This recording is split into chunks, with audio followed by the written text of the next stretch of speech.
Hi,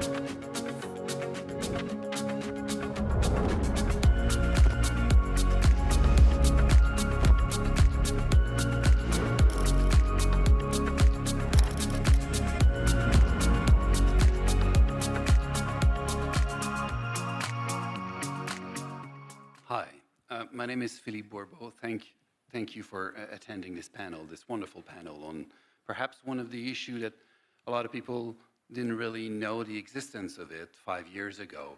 And suddenly we realized that this might be the most important issue for the next few years. And I'm very happy to lead and moderate this wonderful panel and groups of individuals. And without further ado, because we want to get to as many questions and answers that we can get, I will present them quickly by asking a first question. And the first question is to all of you, and perhaps we're going to start with Paul. Chief Economist of S&P Global. The question is, and then I'll say the sequence and then I'll ask the question, sorry about that. And then followed by Ulric Adom, CFO Aluminium Rio Tinto, and then Perry Ng, CFO of McEwen Mining, and then Grégoire Baillargeon, President of BMO Quebec. And the question is the following. How do you see the evolving global economy or economic landscape? In which kind of world are we living now, which was different perhaps 6 months, 5 years, 10 years ago? Pick the date that seems to you the biggest shift. But what kind of world are we evolving now and perhaps in the near future? All right, well, thank you very much, Philippe, and hi, everyone. On behalf of S&P Global, it's great to be here. Well, I started my career working at the International Monetary Fund, so I'm a Washington consensus guy. That means low tariffs, free flow of capital, markets do the work, government stays in the background. That's not the world we're in these days. We've heard a bit of that through the conference. We've got geopolitical rivalries, and we now have tariffs that take us back to the 19th century. So we haven't seen this level of tariffs in quite some time. So we want to get to the rest of the panel. As a macro guy, and I lead the forecasting team for S&P, the one thing that's moving the needle for us is policy uncertainty. In particular, it's U.S. policy uncertainty. I've been doing this job on and off for 30 years, and I learned a new index this year. It's the U.S. Policy Uncertainty Index. And if you think about that through your lifetime, that's not a very exciting index, right? It doesn't do very much because U.S. policy has been quite constant. It's been around since the 1980s, I discovered, and it has had 3 jumps in the history of the series. The first jump was during the global financial crisis, biggest downturn since the Depression, little bit of policy uncertainty, and then it went back to a very low number. Second jump was March 2020 during the COVID-19 pandemic, first pandemic in a century, not clear what the government's going to do. There's another jump in policy. Once we get the vaccines, it goes back down. And the third one was February 2025 after Liberation Day in the US. And that number has stayed very high. And the reason I'm focusing on this number is that when we're trying to forecast economic behavior, in particular investment behavior, and we're going to talk about a very investment-heavy sector in this panel, that level of uncertainty is crucial. So when I talk to my team about this, it's not really the level of tariffs that's the problem. If we had a moderate level of tariffs and we knew that for certain, and that was a sort of a clean delivery, if you will, you know, markets will adjust. That's going to change relative prices and all that stuff. But it's the constant negotiations, it's the ups, the downs, the pauses, the renegotiations and everything else. That is dampening investment, it's dampening M&A, it's dampening speculative grade investment, and it's pushing the forecast lower. It's not a disaster. Growth is still good in the first part of the year. We're slowing in the US, but the longer that this uncertainty hangs over the economy, I think the more pressure, downward pressure there's going to be on growth.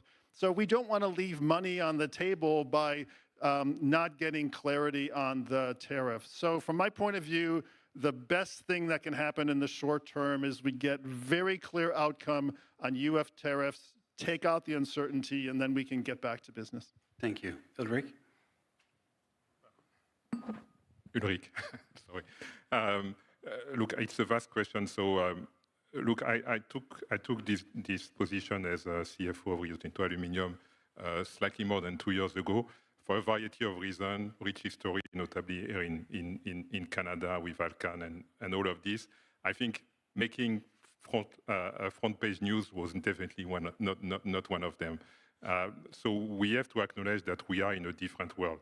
And as a metals and mining company for Rio Tinto, you kind of, okay, normally you basically, your growth depends on the growth of the world. So as just explained by our colleague here, when there is an uncertainty on growth, normally it weighs on the minerals and on the mining product. But again, it's a different world. And if you take a step back, obviously we talk a lot about aluminium and the relationship between Canada and the US in this context. But if you think about it, us as Rio Tinto, we are the largest diversified mining company in North America. So this world comes with both challenges, but also opportunities. So obviously there are challenges that we face with the aluminium, but we are confident that at one point, there are laws of physics. The US needs 4 million tons of primary aluminium, 5 million tons. They produce 7 kilotons. So the rest needs to come from somewhere, and Quebec is the most competitive alternative. So, but there are challenges, but there are also opportunities. So we are, for example, sitting on the largest undeveloped copper ore body in the US called Resolution. We have the largest copper mine in Utah called Kennecott. We have also at the play, we are the largest aluminum recycling business in the US with our joint venture in Matalco. So I think it's a different world. You need to adjust. We don't really know where this is going to land. And our view is that the economy has proved remarkably resilient. So once the uncertainty, I would say, starts to move on, there will be a lot of opportunities to seize. I think that makes a lot of sense, Ulric. So, I mean, from my standpoint, I mean, if we go back about 3 years to the start of the Russian-Ukraine war, it seemed like things were going to be pretty clear. You know, the world was, bifurcating into, the Russia-China and friends side, with North Korea and Iran, and you had the West. And, we thought the playbook was going to be very clear. The West stands together as a united front. Obviously, Liberation Day kind of threw, hopefully, a temporary wrench into that. But, I think if you were at the entertaining lunch we were at a couple of hours ago, I think between John and Brian, I think you see that we should be able to overcome these things. From a mining standpoint, projects from grassroots discovery to building a mine are, decade to multi-decade processes. So these things will survive, this administration, the next administration, and the administrations to come. So overall, I think we're in a good position. I think it's, looking at the Canadian perspective, reducing the red tape and the time it takes to permit projects will be huge. We're working with Ulric's company for a major copper project called Los Azules in Argentina. So we think, in terms of the outlook for critical minerals, I think Canada is well positioned to meet a lot of those needs going forward. It's actually interesting to hear that from some of our clients. At the bank, some people don't realize it, but the Bank of Montreal is now as big in the US as it is in Canada. We are one of the main commercial banks in North America after 3 global banks, and then it's BMO. And we are particularly present in critical minerals.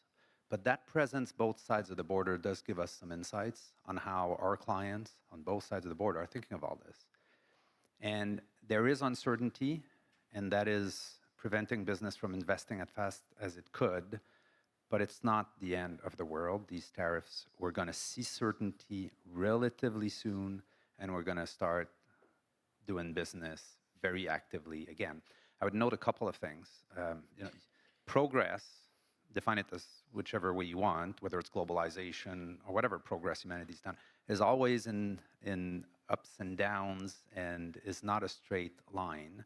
So we are in this because progress brings some places where you need to adjust and you need to do things differently. And that's the U.S. has woken up to a number of things they need to change, and that's fine. That's their agenda. And as partners, we'll always be partners. We are next to each other. We're friends. We will participate in that agenda and will help the U.S. on its agenda. So when I think of all of this, I think there's enormous opportunities in Canada. It's obvious now that we will diversify some of our international markets. We will do better in terms of interprovincial trade. We will invest in defense. We're going to continue our energy infrastructure plays. Therefore, there's a lot to be gained on the other side of that uncertainty index when things start to temper down. And the US, people, I keep hearing things have changed forever. It'll never be the same. And I'll tell you something, it will be quite similar. We will be doing enormous amounts of trade through that border for the benefit of both countries for a very long time. So that we're going to get on the other side of this, and the economy is going to be thriving because we'll take that crisis and jump up, and we will, of course, benefit from that North American market that we both benefit from. Well, thank you. Now, moving into a bit more the critical mineral issue, I want to ask a general question to all of you. What are the most significant challenges facing global supply chain for critical mineral today, and what are the strategies being implemented in your own either domain or business to face these challenges and to overcome them, presumably, or at least, hopefully, in a way that what are the chances that these challenges might be overcome by different strategy, thinking, analysis, and action? So perhaps in the same order that we did before. So I'm going to turn to you, Paul. Yeah, well, thanks very much. So I'm thinking now about geopolitical rivalry in the U.S. and China. I think we all understand that pretty well. We know what happened in and around COVID when it was discovered, at least by some people, that a lot of the critical minerals upstream was centered on China. So I think there's a movement to try to diversify, to try to onshore, to reshore, to friendshore. Allies, again, are very important in this way. We're not going to autarky. We're not going to have the countries go back into their non-trading shells if that ever did happen. But I think there's a realization now that it's not just market prices that are driving some of the longer-term investment decisions. There's this geopolitical overlay as well. But again, that's just another world we're going to have to be in there. That's a slightly more expensive world. You've got more redundancies in that world. It's not, again, a Washington consensus world. Maybe one other thing to add, I spent a lot of time in Asia. I'll leave the Canada analysis to the rest of the table. But a lot of countries in Asia, I lived in Singapore and Hong Kong, they have China as the biggest trading partner, and they have U.S. as kind of the geopolitical ally. They don't want to choose sides. We're not trying to make countries choose sides, so we have to find the happy ground where everyone can trade and prosper. But again, I think we're in a different world, and supply chains, not just for manufacturing, but critical minerals are going to be different. So I think there are several ways to look at this question. I think obviously human progress has been built on the human ingenuity and really forward thinking on how to exploit those materials that are in the ground. And I think it's a little bit like over the past years, the world has rediscovered that yes, you actually need those minerals in order to be able to actually develop your ingenuity and support human progress. And if you take a step back, we talk about rare earths or critical mineral. They're actually not that rare. So For example, in our case, we just processed little quantities of gallium. This gallium is coming actually from the tailings that we are having when we refine bauxite to do alumina and then turn the alumina into aluminium. And so it's there. It's in the Saguenay, so it's available. And when you look, obviously, I spend 40% of my time approximately in Australia. They are there. So the question is not so much are they available. The question is, can you build a supply chain to actually process those minerals? And there's a reason why China has taken the lead there, is that it's a messy business. It is a messy business, but they made those choices. And now, yes, they control most of the processing of rare earths in the world. So now we are waking up to that as the Western world, and we say we need that because we need the security of supply. But we just need to acknowledge that it's going to take time. It's going to take time, and it's also going to require some choices. Because, again, you need to turn a huge amount of earth material. You need to process that, huge energy requirement. And then the outcome is a very small quantity that you put in the phones, that you alloy in the aluminium and all those elements. So it's actually not very economical. So I think there's a certain number of choices that we're going to have to make as a society in terms of ensuring this security of supply. And the last comment I will make is our responsibility, us as a company, as Rio Tinto, is to really acknowledge the policy objective. You know, we need to acknowledge the policy objective of the US. You can argue on the way they're going about it, but the policy objectives are those ones. And so understanding those policy objectives in the US, in Canada, and then outlining how we can partner to make it happen is really how we see our role in this debate. Yeah, I think that makes sense, Ulric. I mean, I think critical minerals is probably an area where you can't rely 100% just on free markets to set a price and let supply and demand dictate what the price is. Because, you know, China is the 800-pound gorilla in the room here, and their supply is often opaque in some of these more obscure metals. So I think, you know, between industrial players and the defense industry, there might need to be price supports and long-term agreements, things like that, that would help the industry. So I don't know, I think at the end of the day, common sense will prevail, and I think we will need to step away from Chinese dependence on this market. Yeah, it's going to take very specific objectives. I think we're too often too generalists about this. I mean, the word critical and critical mineral is the key word. When something's critical, it may be that the free markets and just private business doesn't suffice to ensure that that critical piece is abundant in the economy. And we can think of whatever other part of the critical infrastructure we need, whether it's roads, whether it's water, whether it's energy. There's portions that do require government intervention to make sure that that critical infrastructure is in place. So when we think of what China did, I don't think there's necessarily a negative agenda in it. You're producing phones for the world. You are, you know, you're going to need to transform your transport industry and produce batteries and produce cars. So you need these critical minerals in abundance. That's the center of your economy. So you ensure that you create the refining capacity and the alliances throughout the world to get those minerals. And that's why today, you know, it's 60 to 90% of the refining capacity, depending on the minerals, that they have a chokehold on. Now, like I think North America and the West and Europe, we need to start looking at the future with clearer lens.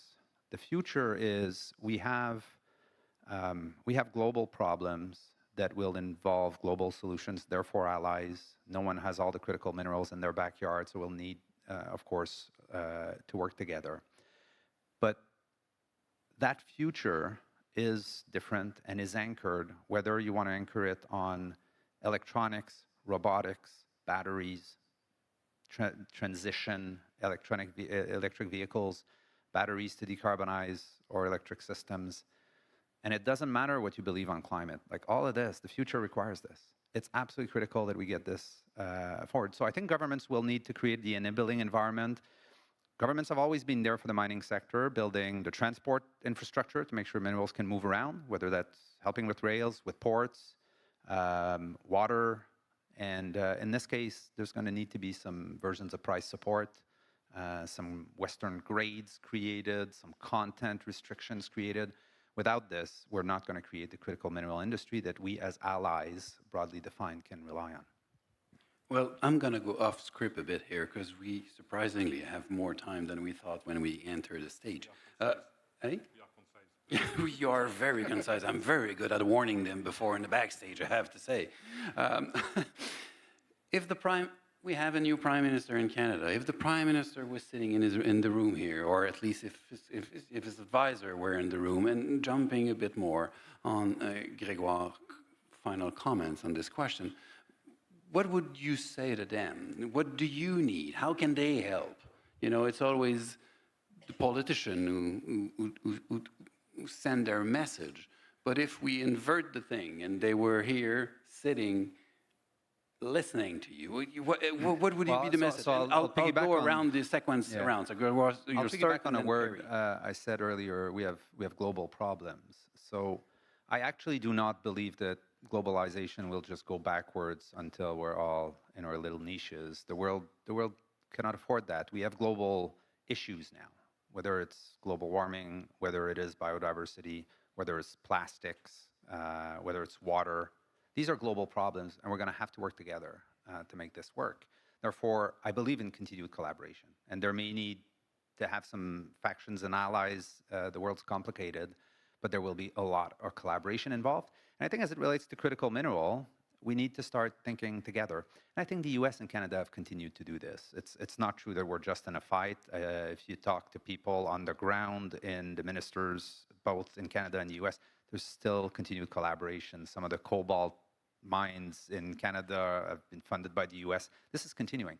Like, we're going to continue to work that way. Now, what we need, when I say we need an objective, is we probably need the allies sitting around a room and deciding, here's the list of those things that we cannot afford to rely on trading partners that we can't trust, and therefore we need to have this, we need that refining capacity. But don't start doing that on your side and I'll do it on mine, we're going to kill each other. We need to have a global plan.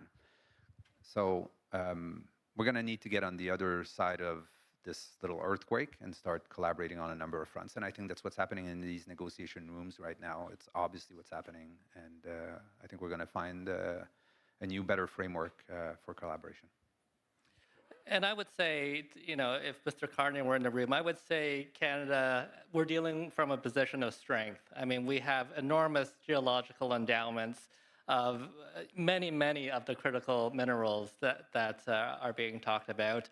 And not only that, we have the human capital behind that as well. I mean, maybe the numbers have declined a little bit over the years, but in terms of geologists and mining engineers, Canada is still one of the top places in the world for graduating very strong talent. You go to any large international project and, you know, you'll always see a large number of Canadians, some Aussies, some Americans, some Brits, whatever. But, you know, Canada, you know, has all the ingredients it takes. So as Grégoire was saying, you know, we might need a little bit more policy support. But at the end of the day, you know, great geological endowment, and we have a culture of promoting and supporting mining.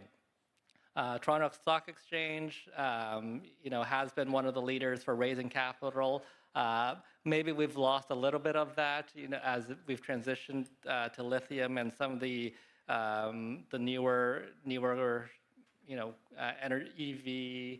Critical minerals type companies, but I think that's an area where we still have, you know, raising capital is an area we still have a strong advantage in, and I think we should lean into that.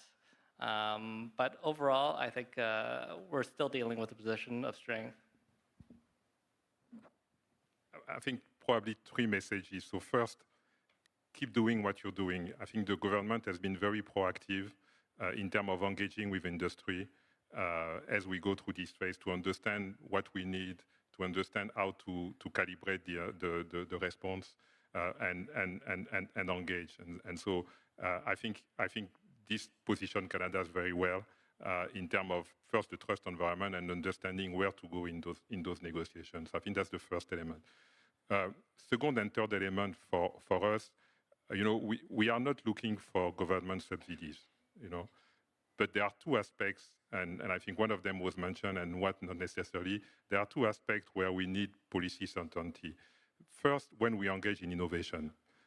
So, for example, we have a joint venture with Alcoa called Elysis that is basically developing what will be the way to smelt aluminium in the future with zero carbon emission. But Elysis, it's a 10-year development. So we invest, and we have already invested close to 1 billion behind that. But having the policy support, and so Investment Quebec is with us, we have the government with us, that give us, I would say, the support to continue to invest and having this long perspective. So really the policies around innovation are fundamental for us. And then the last piece that was mentioned just before is around the overall infrastructure that you need. Because those ecosystems don't happen in a vacuum. I have, as I mentioned, a lot of the elements where you find the rare earth, but if we really want to go about processing, it's about the energy, it's about the overall infrastructure, it's about the ports. So those are really the kind of things that we continue to discuss and where we definitely need continued government support. Yeah, well, I have to be careful. I work for a regulated entity, so I'm not going to give any policy advice. I might get into trouble for that, whether it's U.S. or Canada. But I did want to concur with a few things I've heard in the last couple of minutes. This is not just a pure market outcome. There's a geostrategic issue here. So collaboration works, whether it's with the U.S. and Canada or the U.S. and some other allies. I did want to make a comment, though. We're talking a lot about the national level, and we're forgetting maybe about the state or the province level. And, in the U.S., my company runs a big energy conference in Houston every year called Sarah Week, and Houston's kind of the energy capital of the U.S. But, we have these fun facts like Texas actually produces more renewable energy than California, and there's a lot of cooperation between states. So we shouldn't forget that. Yes, there's collaboration at the federal level, but at the state and provincial level, there's a lot of good things happening there, and usually with a little bit less noise than's happening at the federal level as well. Thank you. One last round of question, actually, and I'm going to give you even a bit more time this time, between 2 or 3 minutes, to ask one last round of question. And there'll be individual question in a way, because you different domains of activities among your company. And I'll start with Paul again, just in reverse order, or at least the initial order. I'm wondering, how does your macro team thinks about the end game in all this, the tariffs, and the current situation with the critical mineral? What's the end game? What's the conclusion of all this? And I'll ask all the questions, and then you'll jump. So it's going to be good for them, so they're going to have time to think about the answer. Ulric, I'm going to ask, regardless of, part of the discussion we had this over lunch, what is the role of Rio Tinto in the global aluminium value chain, and how do you navigate? You said it was a messy business. How do you navigate this messy business of decarbonizing and at least having the intention to, or at least having the mentality and the openness of, being aware of it in a way. Perry, as a mining company, how do you navigate volatility in the community market in some ways? How do you approach long-term planning in these circumstances, linking it with the first question I've asked, in a way, the global economic landscape? And finally, Grégoire, does BMO adapt their financing strategies if this is one of the key issues of the next few years? Then, what are the strategies of adapting to face that reality? So, assuming you remember the question, I'm going to turn towards Paul now. All right. So thank you for the question. I would separate the short-term messiness, for lack of a better term, with longer-term opportunities. So we've talked a lot about, or I've talked a lot about the uncertainty around tariffs and how that's dampening investment. But we have some large transitions happening in the economy, and those are opportunities for higher investment, higher growth, and more prosperity. One of them is the data centers and AI, and we know about the power requirements for that, and we can think about those. But there's a big debate amongst economists now how much AI is going to lift kind of medium-term growth. No one's saying it's going to reduce growth. So how much is it going to, what's the upside for AI? The current Nobel Prize winner, Darren Agomol from MIT, thinks it's going to be small. Some people, the Goldman Sachs, usually on the optimistic side of the spectrum, think it's going to be 1 percentage point per year for 5 or 10 years. IMF and OECD are in the middle, but there's a lot of upside opportunity there, and what we're talking about on this panel with the critical mineral inputs into that are a possibility. Another possibility is going to be the energy transition. We know we need to move to a more decarbonized world. We've got a fossil fuel-based enormous infrastructure system that's delivered cheap and clean energy for a long time. Building out the alternative system has already started, but there's a lot of jobs there. There's a lot of GDP there. There's going to be a cleaner environment there. So these are the sorts of things where I wouldn't get too optimistic or too pessimistic about what's going to happen in the next couple of years, because I think there's some reasonably good tailwinds to the global economy. And yes, we have to work out the post-Washington consensus world. And yes, we have to figure out the final constellation of, tariffs. And yes, we have to figure out how the Americans and the Chinese get along. But, there's a bunch of tailwinds there. And I think we have to be cognizant that there's a lot of opportunity, a lot of investment, a lot of GDP, and a lot of jobs behind that. So first of all, thanks, Philippe. I like your idea of putting the question out there and then actually giving us the time to think about the answer. So thanks for that. Look, I tend to think about the decarbonization and aluminium, and I can go into a few specific in terms of 3 elements. I think first there are 2 time horizons. There is the now. I would say, and I define the now between now and 2030, and then there is the tomorrow, which I would say is what's the pathway to net zero. And then there's a third aspect, which is the demand. Do actually people want green? We call it in our business green premium. And I can start with that. Currently, there's no green premium. See, there is one area in the world where there is green premium, is in Japan. I was in Japan a couple of weeks ago, and our clients actually ask for low carbon aluminium. It's very important. They want the traceability, and they want the security of the supply chain. And I used to joke with some of those clients that they can get low carbon aluminium from Russia, but they don't get the security. They can get aluminium from Middle East, but it's not low carbon. So if they want low carbon and security of supply, guess who comes along? Rio Tinto, and notably our supply chain in Australia. And I think that's the link to the first aspect of your question.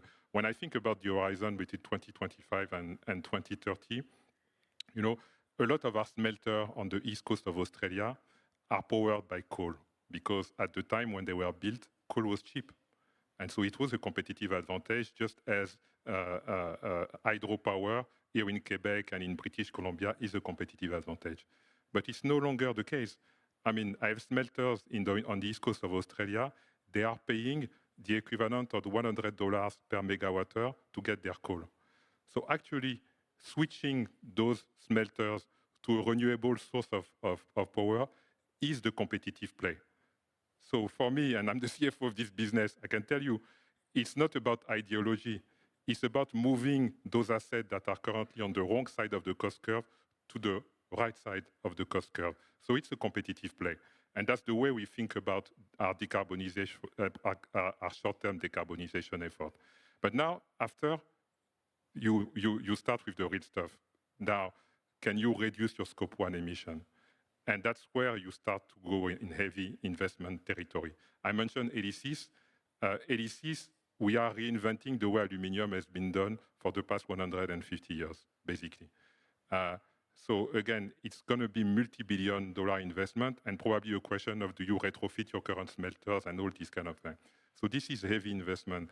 And similarly, if you want to grow your refineries, you want to decarbonize. So it's going to be a real investment decision. And that will depend on what's I would say, the policy framework that will happen post-2030. And so that leads back to the question that we had earlier in terms of what are expectations from public policy. So that's the way to learn. First, is there a demand? For the moment, it's not clear that there's a real demand. It's growing in Asia. Maybe it will come in North America. We need to see. Decarbonizing short term is a competitive play for the industry. Longer term, we need policy certainty. Baron. So for us, when I look at the projects in front of us, I think our biggest project is a large copper project that we have in northern Argentina called Los Azules. It's also going to produce green copper as well, since it's going to be supplied by 100% renewable energy, and it's going to rely on a heap leach process, which uses a lot less power and water than a traditional mill type operation. So for us, in terms of what these recent events have done, I don't think it's going to have a material impact. I think, again, these are projects that will last generations when we talk about large copper projects in the Andes. So when we look at China specifically, I think being able to take Chinese offtake as one of your major sources of financing has already been off the table. I think that was probably been the case for probably before COVID now. So I would say when we look at how we're going to finance the project, I think we'll continue to work with Rio Tinto and a lot of the capital providers. Middle East certainly is a source of capital for a lot of these projects, so we'll see what type of financing is available there. But again, I think governments at both the Canadian level and Argentinian level, can be helpful in that regard as well by providing clear regimes in which to invest, which I think if you follow kind of what President Javier Milei has done in Argentina, I think he's done a very good job. He's put forth a large infrastructure investment regime which provides tax stability, the ability to pay dividends and repatriate profits out of Argentina, which in that specific instance is very important given the challenges that Argentina has faced with the IMF and financing over the past number of decades. So for us, looking at these large-scale projects, it will certainly outlive the current administration. So we don't see anything beyond that. Well, for us, it certainly is a world that requires a lot of adjustment. So I was saying, let's be future-focused. That's certainly the way we think about things. And it's not a question of political parties. Again, it's a question of what's that world 2030, 2040, 2050. And, the bank, we all say the banks need to figure out how to finance the transitions. One of the first things we did is we've been the #1 global metals and mining practice in North America for a long time, 16 years running from Global Finance. We run the biggest investor mining conference in Miami every year. And we've flipped that to insert critical minerals in this, not because of the sheer size of what they mean individually, just because it's actually the way to finance the transition and to get the world to the right place. So yes, the bank is adjusting and putting its balance sheet forward and working with our clients to finance and bring the capital from everywhere in the world toward Canadian and U.S. companies that meet that. Now, that global perspective and that future-focused perspective, I think, is extremely important. I'm very encouraged when I hear decarbonization stories like this. I think we need to realize, when you go back 10, 15 years ago, hearing about climate, about decarbonization, it's a hell of a challenge because we don't have the solution. They're not economical. It doesn't work. You can be skeptical. Now you fast forward to today, and many of them are getting pretty close to not having a premium. Some still do, but it's tipping in a number of places. And we're going to get to a place where it actually makes sense and those solutions are better, cheaper, and therefore it will become easier politically to start pricing carbon to a greater extent. We're not going to let just the world warm up forever. And at some point, we see politicians need courage. Politicians cannot just throw high carbon prices on the economy if it puts their industries at a disadvantage. It doesn't work. But when the technologies work, then you can do it. The world will change. And we recommend to all of our clients to look at that future with clear eyes and position themselves as leaders for tomorrow, where you want to accompany all of our clients in their transition. That means our energy clients. It means absolutely the entire economy. We're not going to leave anyone behind, but it's about doing the right things to position Canada, position the US, position all of our clients for the world of tomorrow. Well, thank you. We've reached our time. I have 3 thank you notes and 1 comment. The first thank you note is I've worked in many universities in the world, and there is nothing like working in the best business school in Canada. And I'm so glad to be working at HSA. My colleagues are here, and I just want to say as loud as I can, this is just the best one. That was the first thank you note. The second thank you note is, and I mentioned this to the panelists backstage, I want to thank the forum. We've been a wonderful partner with HSA in the forum, but this is the 31st edition. This is incredible. This is great. They're so good. They're excellent. It's a wonderful organization. And I want to say a huge thank you to Gilles and Nicolas Rémillard. And my only hope is to be here on this stage at the 50th edition. I might need a walker to get in, but still, I hope really much to be here and participate. So that was the second thank you note. The comment, and I have 30 seconds left, and will respect that. I think there will be an before and after 2025 in terms of the geopolitics and the economic international order. The thing and the situation and the paradigm that we lived in for the last 60 years will change. It's not going to be fully different, but there will be a before and after. And to some extent, I think this is fairly stimulating and exciting to be living this in a way.